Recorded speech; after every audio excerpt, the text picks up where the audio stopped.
The first half of the competition manual for the FTC 2025-2026 DECODE season has now been released. This is half of the manual because the other half is going to be released at about September 6th on the kickoff date. What this video is all about is I'm going to be stepping you through what I consider to be kind of major changes from the Into the Deep season into the DECODE season, what I consider to be some kind of robot changes or structural changes there, as well as some minor changes in the manual here. This new game manual is 93 pages long, so this is a long document. Now, I would highly recommend that you take the time and actually read through each one explicitly, or at least have a member or two, if you're on an FTC team, read through this explicitly so you actually know all the rules. I've taken a read through it, and we're going to start taking a look at some of the changes. Oh, and I'm Coach Pratt. I've been an FTC coach for several years now. I've been teaching robotics for over a decade, and I teach design technology students. I've led national FTC champion teams as well as multiple Inspire Award winners. So hopefully going through this, and by the end of this video, you should know what are some of the major changes, what are some of those robotics changes. So let's go ahead and hop into it. One of the biggest changes here is the advancement procedures. So the advancement procedures have changed quite significantly. It now uses a ranking point system. So let's go ahead and take a look at page 19, I think through 24 on this, where your advancement points are changed. So previously, there was a list that you had to go through in advance. There was Inspire Award first place winner was the one that went on to the next match. Then there was the winning alliance captain. Then there was Inspire Award second place. Then there was the winning alliance runner-up, and so on and so forth. So this is a major change in that now it is based on point allocation. So effectively, throughout the tournament, you can get points, and the teams with the most points are the ones that move on. So you can get points from the qualification round performance. This is that kind of round robin section. And it is a normal distribution of points from 16 to 2. If you're the best team in qualifiers, you get 16 points. If you are the worst team in qualifiers, you get a minimum of 2 points. And then this is pulled down with a lowest base equation on 4.1.1 if you want to take a look at that. I don't think it's going to be super important, nitty-gritty, get into that right now, but you do get 16 points for there. If you are for alliance captains, you get points for the alliance number you're in that acceptance. So alliance captains is equal to 21 minus your alliance captain number. So if you are alliance captain number 1, it would be 21 minus 1, which means you get 20 points because you're the first one there. And so on. If you're alliance captain number 2, it would be 21 minus 2, you get 19 points. Now for the draft order acceptance, this is the same thing as the captains.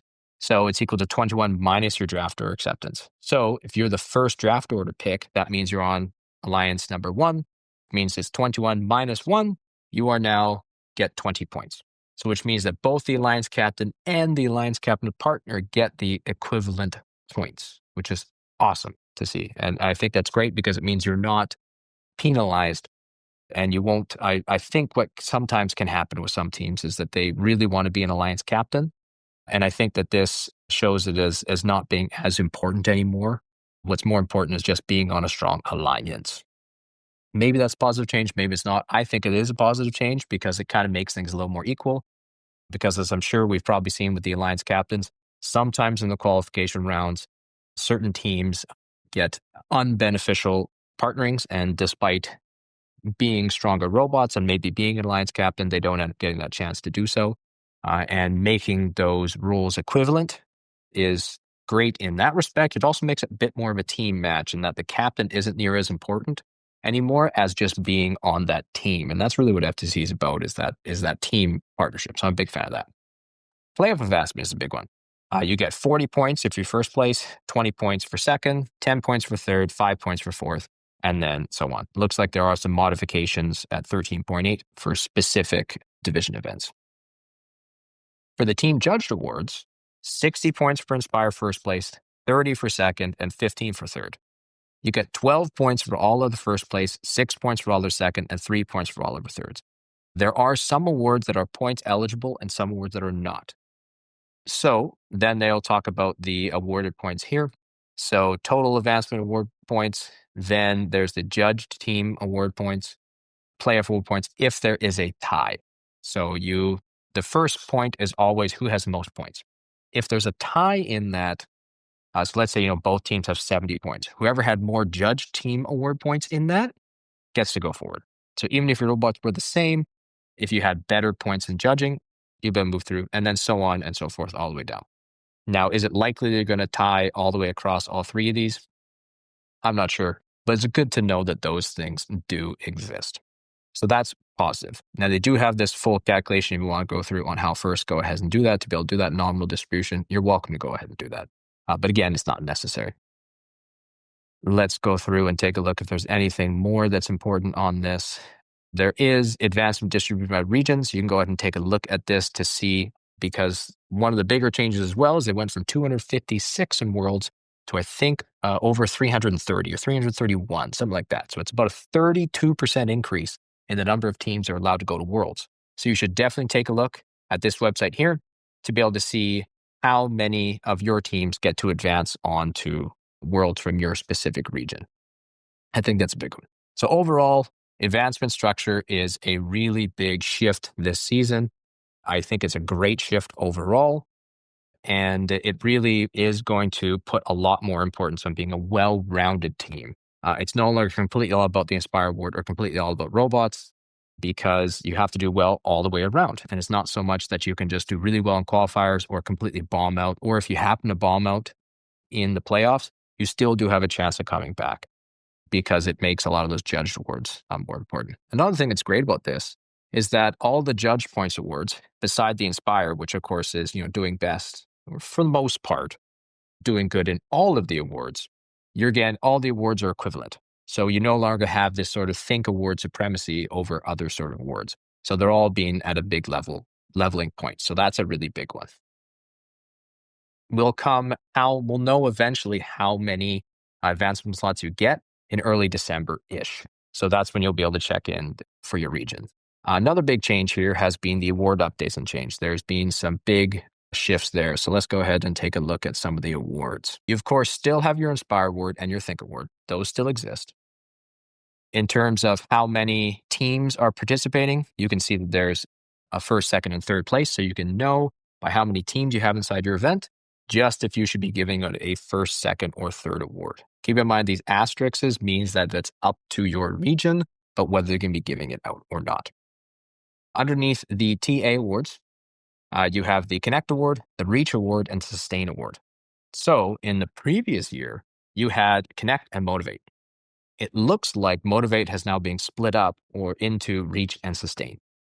And now the Team Outreach Awards effectively have 3 different awards, and the MCI awards are still the same: Design, Innovate, and Control. So there's no shift. So now there's 3 for the kind of more social aspects of it. And now there is 3 for the mechanical design, which hasn't actually changed. Now, the Judge's Choice Award is optional. So let's go ahead and take a look at what these actual descriptions are. Now, the Inspire Award has not changed for that, although I believe one of the big ones that has changed is that you have to submit a support portfolio for the Inspire Award. I don't believe that it was previously required, but it is required for the Think Award, and it's not good. So you only need to be the highest ranker again for either the MCI awards or the Team Attributes Awards. So that has changed. Nothing's really shifted there. The Think Award is the same. There hasn't really been any shifts from the Think Award from last season. The Connect Award, let's take a look, because these are the team attributes has changed a little bit. So let's take a look through the reading to check if things has actually changed or not. So the Connect Award is your team's goal development. And so this is where things kind of split up a little bit. So you will probably notice in those team attributes awards that they've been broken up a little bit. So you don't even perform for this one, but again, I highly suggest you do put one together. So for Connect, you have to describe, display, or document the team plan that says how your team goals develop your member skills and the steps you've taken. So this is positive change. I like that the Connect Award is now focused more on how you are trying to connect with mentors in the community, as well as what your individual team goals are and how you're improving. This to me is really that body of first. It is it's high school student event. And it's all about how are you going to increase your own skills and your own knowledge, so on. So I think that that's a great shift to segment that out into its own award. It kind of felt a little bit pigeonholed before being in its previous award state. So now there is the Reach Award, which is introducing and recruiting new people into first. So this is effectively your outreach award. You have to discuss, describe, display, or document your outreach. You have to do the same thing with successful recruitment of new teams, coaches, mentors, or volunteers who are not already in the first community. And then, of course, you're ambassador for first programs, and you have a creative way of getting these things out to other teams. So again, this used to be in that Motivate Award, and it used to be a little bit in the Connect Award, but that's now shifted into the Reach Award. And I think that's a good name. I think that's pretty clear. This is how you're reaching out to the community. And then you've got the Sustain Award, sustainability and planning to ensure your team's long-term success. This is really cool to see they've actually segmented this out. This is kind of more that kind of business side to make sure that future team members can continue to exist long after you've gone on and you've left your FTC team. So are you leaving your team in a good place, or you're just kind of burning out really fast? So you have to talk about your finance sustainability, your season project planning, your team sustainability plans or objectives. And you also have to talk about how you track their progress towards that plan. So I love that there's some more awards here focused on how are you as a team focusing on sustainability, as well as focusing on how are you going to make your team more sustainable? How are you going to make sure it continues to grow or continues to develop itself year on year? And then how are you going to make sure you develop your person? Personally, I'm a big fan of these award changes. I like the shifts on them. I like that they've now split that Motivate Award into two separate categories on Reach and Sustain. I think that's a really smart way of doing it. It also makes things a little bit more even on those team attributes awards, in that it used to be you'd focus really hard on either design or really hard on one of them. And I think that now there's a bit more sharing the love, so to speak. Curious on your thoughts on the new awards. Let me know in the comments down below your thoughts on that. So let's take a look at the other section. Inspire Award, this hasn't really changed, that you're only eligible within your own region, and you can only win it once per season. That also hasn't really changed. Let's take a look at Rule A214 to make sure that that is actually the same at multiple qualifying or league tournaments. So you're only able to win it once per season from any qualifier or league tournaments. Now, this is if you go from one qualifier to the next qualifier. This is a little bit different from your national awards. So for instance, in the Benelux region where I am, you have your qualifying tournament, then you have your nationals. Your regionals are different. This is going to change on yours specifically, but I don't believe this has really shifted much. Teams can only win one runner-up award. You can only get one judged award. So if you only have 4 to 10 teams, you only get first place of one of Connect, Reach, or Sustain. And then first place of a design, control, or innovate, not all 3. So if you've got 11 to 10 teams, looks like you only get first place. So yeah, actually you can only get one award or a runner-up for one, depending on these discretionary ones. The discretionary ones might throw that rule a little bit, but it looks like you could really only get one award. There's now a new award here, the Safety Animation Award. Let's come down to Safety Animation Award down on page 46. We'll see more about this after the kickoff. So there's some sort of new award. I'm assuming this is kind of like the Compass Award. They did have another video award in the previous season, and it's kind of like that. And it's sponsored by some UL company. I'm not sure what that is. If one of my American viewers knows, please let us know down in the comment below. So as far as the clarifying match score penalties, there's going to be new major and minor fouls. We don't know how much. That, of course, is pretty specific. Now, down on page 90, it looks like they have removed the specific points on auto and tele time. So it is possible that there is a different timing in how long that is. It looks like that was explicitly put out. My guess is it's probably not going to change from the 30 seconds to 2.5 minutes. Maybe. I somehow doubt that. There is a new commercial off-the-shelf mechanism change. So let's go to Rule R301. Let's take a look. So commercial off-the-shelves are legal, but they've got limits. So you can have chassis. That's cool. And commercial major mechanisms created by first official challenge starter pods. So you are allowed to use things, in this case, that would be like Go Build does linear slide extension. Or if it is on the Rev challenge, there's specific points off of that.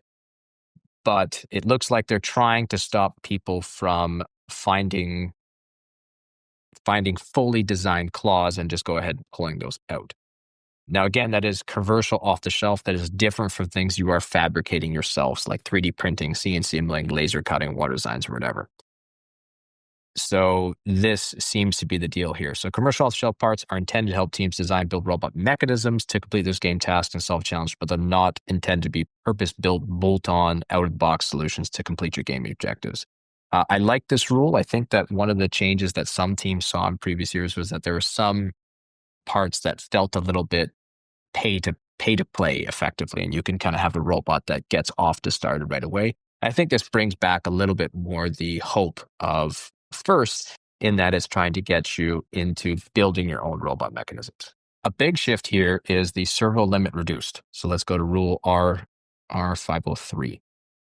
There's a big shift here in R503. You used to be allowed to have 8 motors and 12 servos. Now you can have 8 motors and 10 servos. Then that reduced the number of servos that you are allowed to use. This may be because some teams are trying to use more power-hungry servos and they're just draining their batteries really quick. It may be just another design constraint, but keep in mind you can have to use less servos now. That's a big one. The expansion limits are coming back. On Rule 105, we don't know what the expansion limits are yet. They'll be going to add it at the kickoff, but we do know that they're bringing this back. So we'll see where that ends up going. There's an intentional component detachment is now a construction rule. I don't think that really shifts much. Let's go ahead and take a look at Rule R04. Robots may not be designed to intentionally detach components.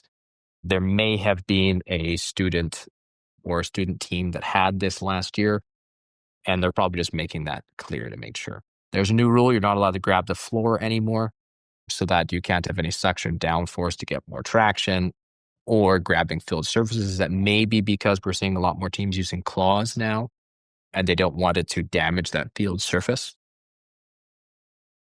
This is a great shift here on Rule 306. Let's go up to 306. You are now allowed to turn on your robot for inspection as needed. This is good because this is likely related to teams that have software limits for their expansion limits. I know that was something that my team ran into. They used a software limit for their expansion joints, and they were frustrated that some refs didn't like that they had to turn the robot on to be able to show that software limit would only expand beyond its certain point. And that's great. That's a great shift. I'm glad to see that. Inspection of all starting configurations, Rule 303. That one is really just a bit of a clarification, just to make sure that we know that it is doing all points. And some teams like to bring in mechanisms that are shifting on, you can bolt on. That is allowed, but it has to be inspected to be able to do so. And then just some specific rule changes that are just being moved onto different rule numbers. Some minor changes, things that might not be as important. Contact email updated, great. Team update schedules now happen every Thursday instead of every other Thursday before. The Q&A opens on September 22nd. There's now an FTC AI chatbot somewhere. Let's see where that is. AI chatbot. So there is now a first AI chatbot that's going to be added. It looks like it's going to be on the game season page. Again, at the end of the day, the field manual is the most important thing, but likely they just got a GPT wrapper at the back end. I think that's cool. That's great for teams to be able to use then. I mean, I use a lot of AI tools to help me out with developing some of these things. But let's take a look at E102. Gracious professionalism has shifted, perhaps. Not AI 102. Other terminology for that. And it is E102. So gracious professionalism has now shifted to be nice. So let's take a look at this. Weaponizing gracious professionalism by another team of not being gracious professionals. I think I'm a little mixed on this one. I'm personally a big fan of the gracious professionalism of the first community. I think that it actually does add a lot to that community. One of the things you see from Vex Robotics and my colleagues in Vex is that you have some teams that focus really hard on robots and don't focus so hard on teams coming together. Like I know my team at World Championships this year, parts broke, and some teams are jumping at the bit to be able to help out. I think we had 20 or 30 teams that had 3D printers and were willing to print parts out for us. And I think that gracious professionalism is a big part of that. And even if I'm a bit of a pragmatist, so even though You may not be coming from an internal locus where you feel like you want to do this kind of action because you want to be kind to that person. You're doing it because you're trying to get points or look better to the judge's eyes. At the end of the day, pragmatically, it's the action that matters. Perhaps not judging people by their internal beliefs, but judging people by what it is that they're doing. So regardless of where that internal locus came from for why a team may want to 3D print a part for another team, it is still a great example of that coming in. And they have a few more examples of what an inappropriate behavior could. Of course, it's non-exhaustive and so on. But I think they're trying to make this a little more clear with the Be Nice. I'm not a big fan of the wording change, but perhaps not everyone understands gracious and professional. So they try to say gracious and professional at all times. So they kind of shifted that words is a big one.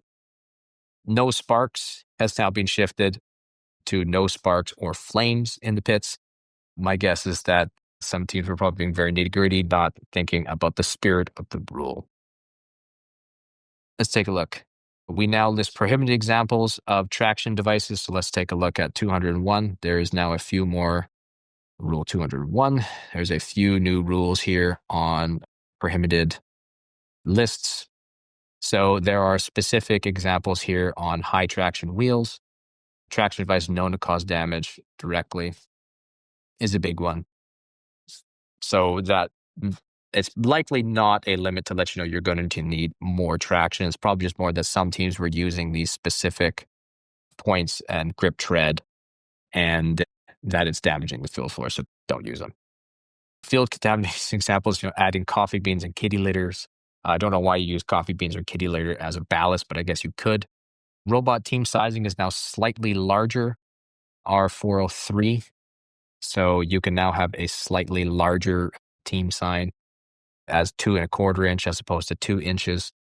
So it's not a huge shift. There used to be an operator console weight suggested. That's when you're bringing your driver station out. There's no warning on that. If you want to bring in a 50-pound block of aluminum, I guess you could. I'm curious about this. The pit person limit, that is E702. Let's go ahead and take a look at that. Pit person limit during ceremonies is 5. So no more than 5 team members may in the pits during ceremonies outside of playoff matches. So each team must have at least one representative observing ceremonies to be responsible for relaying information to the entire team. This is a big one in that I think that because now we're moving to a points-based system, some teams are not showing up to ceremonies, and now there is some specific points for that. And I think that's good to keep people around so they can show that gracious professionals as opposed to they say they can be nice. I like being gracious professional. I'll probably continue to use that phrasing to other teams to be able to reward their successes. So it looks like those are all major changes for this season. Again, those big shifts really are that advancement structure. Now we're a ranking point system, as well as that award shifts. Overall, I'm a big fan of these shifts. I like that they've broken those team attribute awards into 3 categories as opposed to 2. I think it carries a lot more weight. It's the kind of social aspects of first, and as well as bringing more of that weight into why are we becoming engineers? Why do we want to get into STEM fields? And how do high school students continue to develop their own skills? Let me know in the comments down below what your thoughts are on these season changes, as well as if I missed anything. So I hope you found that useful, and best of luck out there this season.